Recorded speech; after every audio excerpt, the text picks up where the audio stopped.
ম্যাপে পৃথিবীর বিভিন্ন যে মহাদেশ এবং মহাসাগরগুলোর অবস্থান একটু জেনে নেওয়ার চেষ্টা করব। তো আমরা এই যে দেখতে পাচ্ছি দক্ষিণ আফ্রিকা মহাদেশ, তার পূর্ব দিকে রয়েছে প্রশান্ত মহাসাগর, আর পশ্চিম দিকে রয়েছে আটলান্টিক মহাসাগর এবং উত্তর দিকে রয়েছে ইউরোপ। তো এই ভারত মহাসাগরের এই পাশেই রয়েছে ভারত, তো নিচের দিকে রয়েছে ভারত মহাসাগর। তো এছাড়া প্রশান্ত মহাসাগর, এই যে অস্ট্রেলিয়া বা ওশিয়ানিয়া, সঙ্গে সঙ্গে এই দিকে রয়েছে যে দক্ষিণ আফ্রিকা, আর এই দিকে রয়েছে উত্তর আমেরিকা। তো এইভাবে ভূপ্রকৃতিগত পরিবর্তন যদি আমরা হয়েছে ধরে নিই, তো আমরা দেখতে পাবো যে এই দক্ষিণ আফ্রিকা এবং যে দক্ষিণ আমেরিকা, অর্থাৎ আফ্রিকা এবং আমেরিকার যে ভূপ্রকৃতিগত অবস্থান যদি লক্ষ্য করি, যে আকৃতিগত, তো এরা সম্ভবত একই যে ভূখণ্ডের অংশ ছিল, পরবর্তীকালে এদের সঞ্চার ঘটে গেছে, অর্থাৎ তারা দূরের দিকে সরে গেছে। তো সম্ভবত যেহেতু এখান থেকে দক্ষিণ আফ্রিকার বা আফ্রিকা থেকেই আদিম মানুষের উদ্ভব হয়ে চীন সভ্যতা, অর্থাৎ মিশরীয় বা নীল নদের তীরের সভ্যতা এবং টাইগ্রিস ইউফ্রেটিস নদীর তীরের সভ্যতায়, অর্থাৎ পরিজনের সময় যেমনভাবে তারা ছড়িয়ে গেছিল, ঠিক সেইভাবে এই দক্ষিণ আফ্রিকা অর্থাৎ আফ্রিকা থেকে কিন্তু দক্ষিণ আমেরিকায়ও একটা সভ্যতার যে বিকাশ ঘটে গিয়েছিল, অর্থাৎ মানে আদিম মানুষের পরিযানের ফলে। তো সেটাও আমরা একটু দেখে নেব। তো যখন এই মধ্যবর্তী আটলান্টিক মহাসাগর হয়তো অতটা দীর্ঘ ছিল না, তখন কিন্তু এই দক্ষিণ আমেরিকাতেও আমরা একটা প্রাচীন সভ্যতার অস্তিত্ব পাবো। তো কিন্তু অপরদিকে আমরা যদি দেখি, তো ইউরোপ হয়ে কিন্তু সভ্যতা উত্তর আমেরিকায় আসতে দেরি হয়েছে। তো এখানে আমরা সভ্যতার সম্ভবত প্রাচীন নিদর্শনগুলো পরের দিকে পেয়েছি। তো এইভাবে আমরা এই পৃথিবীর ম্যাপের সঙ্গে ইতিহাসের যে বিভিন্ন সভ্যতার বিকাশগুলো আমরা পরের ম্যাপগুলোতে একটু স্পষ্ট করে বুঝবো। ভূগোলের এই ম্যাপটাতে আমরা পৃথিবীর বিভিন্ন যে মহাদেশগুলো রয়েছে, তো সেইগুলো আমরা জেনে নিয়েছি। যদিও আমরা জানি এইদিকে রয়েছে ইউরোপ, এইদিকে রয়েছে এশিয়া, নিচে রয়েছে আফ্রিকা, এছাড়া দক্ষিণ আমেরিকা এবং উত্তর আমেরিকা, এছাড়া এই দিক জুড়ে রয়েছে হচ্ছে অস্ট্রেলিয়া। তো এবং দক্ষিণ যে মহাদেশ, কুমেরু মহাদেশ, সেটা আমাদের এখানে ছবিতে দেওয়া নেই। তো এইগুলো হচ্ছে পৃথিবীর প্রাচীন ইতিহাস বিকাশের পক্ষে সহায়ক হবে, সেটা আমরা দেখব এই যে অঞ্চলগুলো বোঝার ক্ষেত্রে। ম্যাপে আমরা পৃথিবীর কয়েকটা প্রধান প্রধান নদী, যে তার অবস্থান কোন মহাদেশে কোন নদীটা রয়েছে, সেটা আমরা দেখে নিচ্ছি। এই যে দেখতে পাচ্ছি আফ্রিকা মহাদেশ, এখানে রয়েছে বিখ্যাত নীল নদ। তারপর এই যে আমাদের দেখতে পাচ্ছি এটা ইউরোপ মহাদেশ, ইউরোপ মহাদেশে আমরা মধ্যে দেখতে পাচ্ছি বিখ্যাত নদীর মধ্যে ভলগা রয়েছে। এছাড়া আমরা যদি এশিয়া মহাদেশ কথা দেখি, তো এখানেই আমরা পাবো টাইগ্রিস ইউফ্রেটিস নদী। এছাড়া পূর্ব দিকে, এশিয়ার পূর্ব দিকে আমরা দেখতে পাচ্ছি ইয়াংসি কিয়াং হোয়াংহো, দুটো নদী এখানে রয়েছে। এছাড়া অস্ট্রেলিয়ার মধ্যে রয়েছে মারে ডার্লিং দুটো নামক একটা বিখ্যাত নদী। তাছাড়া দক্ষিণ আমেরিকায় আমরা দেখতে পাচ্ছি উত্তর অংশ জুড়ে রয়েছে আমাজন নদী, বিখ্যাত আমাজন। তো এছাড়া উত্তর আমেরিকায় রয়েছে মিসিসিপি মিসৌরি নদী। তো এই সমস্ত নদীগুলোকে কেন্দ্র করেই যে প্রাচীন যে নদীকেন্দ্রিক সভ্যতা বা নদীমাতৃক সভ্যতাগুলোর বিকাশ ঘটেছিল। তো এর পরের যে আমরা ছবিটা দেখাবো, সেখানে আমরা মহাদেশের মধ্যে অর্থাৎ ইউরোপ মহাদেশ কিংবা এশিয়া মহাদেশ পৃথকভাবে আমরা সেখানে নদীগুলোর অবস্থানটা একটু স্পষ্ট করে জেনে নেব এবং সেইখানে যে সভ্যতার বিকাশটা হচ্ছিল সেটা আমরা জানব।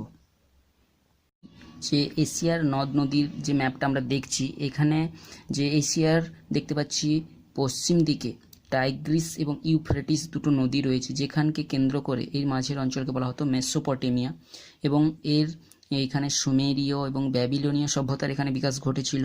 তাছাড়া আমরা দেখতে পাচ্ছি যে পারস্য উপসাগর, আরবের উত্তর অংশে রয়েছে পারস্য উপসাগর এবং কাস্পিয়ান সাগর, এই দুটো অংশের মধ্যবর্তী অঞ্চলে যে সভ্যতার বিকাশ ঘটেছিল পারস্য সভ্যতার। তো এইখানে আমরা দেখতে পাচ্ছি সিন্ধু নদ এবং তার যে যে উপনদী রয়েছে, সেগুলো সিন্ধু, শতদ্রু, যমুনা, এছাড়াও গঙ্গা নদী আমরা দেখতে পাচ্ছি। এই সমস্ত অঞ্চলগুলোতে সভ্যতার বিকাশ ঘটেছিল। তাছাড়া প্রাচীন সভ্যতার বিকাশ ঘটেছিল যে এশিয়ার পূর্ব প্রান্তে যে চীনের দুটো বিখ্যাত নদী রয়েছে, ইয়াংসি কিয়াংসি কিংবা হুয়াংহো, এই সমস্ত নদীগুলোর যে দোয়েব অঞ্চল বা নদী উপত্যকা অঞ্চলগুলোতে যে চীন সভ্যতার বিকাশ কিন্তু ঘটেছিল। তো এর পরের একটা আমরা ইউরোপের মহাদেশের ছবিটাতে ভূমধ্য সাগরীয় যে সভ্যতার বিকাশটা ঘটেছিল সেটা আমরা একটু দেখে নেব। ম্যাপে আমরা এশিয়ার যে ভূপ্রকৃতিটা দেখছি, অর্থাৎ যে পাহাড় পর্বতের অবস্থানগুলো একটু দেখে নিচ্ছি। পামির গ্রন্থি থেকে বেরিয়েছে অনেক পর্বতশ্রেণী, হিমালয় পর্বতশ্রেণী, কারাকোরাম পর্বতশ্রেণী, এছাড়া কোয়েনলুন পর্বতশ্রেণী, তিয়েনসান পর্বতশ্রেণী, এছাড়া সুলেমান পর্বতশ্রেণী, এছাড়া হিন্দুকুশ। তো আরেকটা পামির গ্রন্থির আর্মেনীয় গ্রন্থি রয়েছে যেখান থেকে যে টারাস পর্বতশ্রেণী, এলব্রুজ পর্বতশ্রেণী, জাগ্রস পর্বতশ্রেণী, তো এইরকম বিভিন্ন পর্বতশ্রেণীগুলো রয়েছে। এছাড়া ইউরোপ এবং এশিয়ার মধ্যম প্রান্ত বরাবর রয়েছে, অর্থাৎ বর্ডার অঞ্চলে রয়েছে উরাল পর্বতশ্রেণী। তো এইরকম ভিন্ন ভিন্ন যে পর্বতশ্রেণীর অবস্থান এবং সঙ্গে সঙ্গে যে মঙ্গোলিয়া মালভূমির অবস্থানটা আমরা একটু দেখে নিচ্ছি এবং চীন সমভূমির অবস্থান। কারণ এই সমস্ত অঞ্চলগুলোতে ইতিহাসের সঙ্গে ভূগোল যেহেতু ওতপ্রোতভাবে জড়িত, তো তাই আমরা সেই ম্যাপের মধ্যে জেনে নিতে চাইছি কোন জায়গাগুলোতে দুর্ধর্ষ এশিয়ার যে যাযাবর জাতিগুলোর অবস্থান আমরা দেখছি, যে তারা কিন্তু পার্বত্য এবং মালভূমি অঞ্চল থেকে তারা অবস্থান করত এবং তারা বারবারই আক্রমণ করেছে সমভূমি অঞ্চলের দিকে, অর্থাৎ তাদের যে সেই জন্য তারা অত্যন্ত কষ্ট সহিষ্ণু যাযাবর জাতি। তারা কিন্তু এই মধ্য এশিয়া থেকে বারংবার ভারতের উত্তর পশ্চিম দিক জুড়ে আক্রমণ শুরু করেছে। এছাড়া কখনো কখনো ইউরোপ কিংবা পশ্চিম এশিয়ার যে মেসোপটেমিয়া সভ্যতার অঞ্চলগুলোর উপরেও কিন্তু তারা আক্রমণ করেছে। তো এরপরে আমরা ইউরোপের ছবিটা একটু দেখে নেব। আমরা আফ্রিকার যে অবস্থান এবং তার যে অক্ষাংশগত অবস্থানটা একটু দেখে নেব। এখানে আমরা দেখতে পাচ্ছি প্রায় আফ্রিকার মাঝ বরাবর গেছে নিরক্ষরেখা, এছাড়া মূল মধ্যরেখাও বিস্তৃত রয়েছে, এছাড়া কর্কট ক্রান্তি, মকর ক্রান্তি রেখাও কিন্তু এই আফ্রিকার মাঝ উপর দিয়ে বিস্তৃত হয়েছে। তো এটা এমন একটা মহাদেশ যার মধ্য দিয়ে প্রায় গুরুত্বপূর্ণ যে অক্ষরেখা কিংবা দ্রাঘিমা রেখাগুলো এর মধ্য দিয়ে গেছে। তো এর অবস্থানের জন্য এখানকায় আমরা জানি যে এইখানটায় আফ্রিকায় যে মরুভূমি, সাহারা মরুভূমি এখানে অবস্থান করছে। এই ম্যাপে আমরা যে আফ্রিকার যে বিখ্যাত নদীগুলো একটু দেখে নিচ্ছি। এই যে দেখতে পাচ্ছি আমরা নীল নদ, এছাড়া রয়েছে কঙ্গো নদী, নাইজার নদী, এছাড়া জাম্বসি নদী। তো এই নীল নদকে কেন্দ্র করে আমরা জানি মিশরীয় সভ্যতার বিকাশ ঘটেছিল। তো এরপরে আমরা একটা ছবিতে স্পষ্ট করে দেখব। এখানে আমরা আফ্রিকার যে সাহারা মরুভূমির অবস্থান এবং এই দিকে রয়েছে নীল নদের অবস্থান এবং দক্ষিণ দিকেও একটা আমরা মালভূমির অবস্থান আমরা দেখছি। তো এই সমস্ত ভৌগোলিক পরিবেশগুলোও কিন্তু প্রাচীন সভ্যতার বিকাশের ক্ষেত্রে গুরুত্বপূর্ণ ভূমিকা পালন করেছিল। তো নদীমাতৃক সভ্যতা, যেহেতু নদীমাতৃক সভ্যতা অঞ্চলে চাষবাসের সুযোগ সুবিধা, পশুপালনের সুযোগ সুবিধা থাকে, তো সেই অঞ্চলগুলোতেই কিন্তু সভ্যতার বিকাশগুলো ঘটেছিল।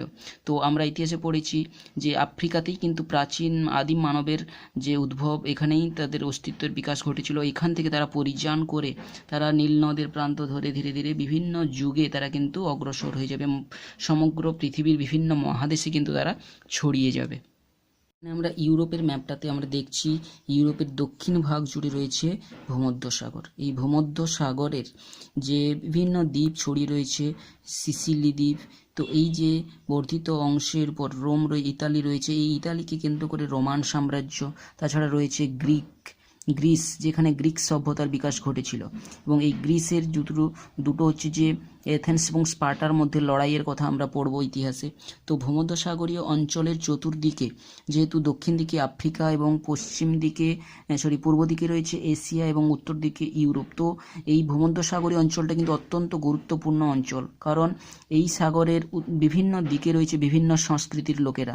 তো এর পশ্চিম দিকে আমরা যদি দেখি, তো এখানে দেখতে পাবো স্পেন, পর্তুগালকে দেখতে পাবো এবং ফ্রান্সকে দেখতে পাবো, এছাড়া ইটালি।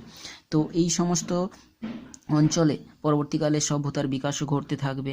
কি করে গ্রিক সভ্যতা ধীরে ধীরে বর্ধিত হয়ে এশিয়া এবং আফ্রিকাতে বিকশিত লাভ করবে এবং গ্রিসের যে সভ্যতার বিকাশও ফ্রান্স, স্পেন পর্যন্ত ছড়িয়ে যাবে। পরবর্তীকালে ইতালিকে কেন্দ্র করে রোমান সভ্যতার ধীরে ধীরে বিকাশ ঘটবে। পূর্ব রোমান সভ্যতা এবং পশ্চিম রোমান সভ্যতার কিন্তু দুটো আলাদা রাজধানী রূপে তারা বিকাশ করবে এবং তার যে বিস্তার বহুদূর পর্যন্ত ছড়াবে, সেটা আমরা ইতিহাসের ছবিতে দেখব।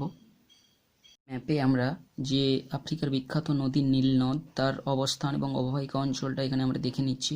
সঙ্গে সঙ্গে এখানে বড় ম্যাপটাতে আমরা তার যে উৎপত্তি, যে কী করে উৎপত্তি হয়েছে এখান থেকে, তারপরে বিভিন্নভাবে উপনদীগুলোর সংযোগ স্থল থেকে তারপর কিভাবে নীলনদ নাম নিয়ে ভূমধ্যসাগরে গিয়ে পতিত হয়েছে। তো এইখানে প্রায় 5000 খ্রিস্টপূর্বাব্দে এখানে আমরা জানি যে ফেরাওদের সভ্যতার এখানে বিকাশ ঘটেছিল। তো সভ্যতার বিকাশ করতে গিয়ে আমরা বিভিন্ন দেশের মূল মূল নদীগুলোর কথা আমরা এখানে আলোচনা করছি। এরপরে আমরা ভূমধ্যসাগরীয় অঞ্চলের ছবিটা একটু দেখে নেব।